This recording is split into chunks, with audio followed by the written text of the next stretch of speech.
मलकापूर येथे लहान मुलांच्या भांडणावरून दोन गटात वाद, एकमेकांवर करण्यात आली होती दगडफेक। मलकापूर शहरातील अब्दुल हमीद चौकात तणावाची परिस्थिती, घटनास्थळी पोलिसांचा कडक बंदोबस्त, मात्र परिस्थिती पूर्णपणे नियंत्रणात।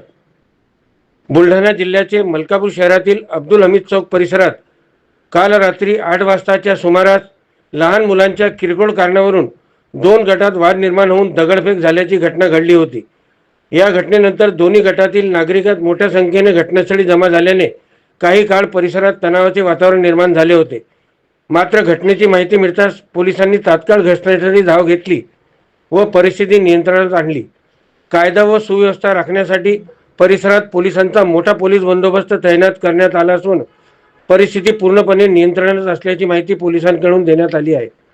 या दगडफेकीत काही लोकांना किरकोळ मारही लागला आहे, तर नागरिकांनी सुद्धा अफवांवर विश्वास न ठेवता शांतता राखावी असे आवाहन पोलीस प्रशासनाने केले आहे। सायन दैनिक खबरे सामतकसाठी बुलढाणा येथून अशोक जसवानी। काय नाव आपलं? हो, प्रशांत दादा। काय प्रकार घडला इथं? इथं त्याचे दगडफेक झाली। दगडफेक झाली कोणाकडनं? कोणाकडून झाली ते मला माहिती नाही, पण झाली।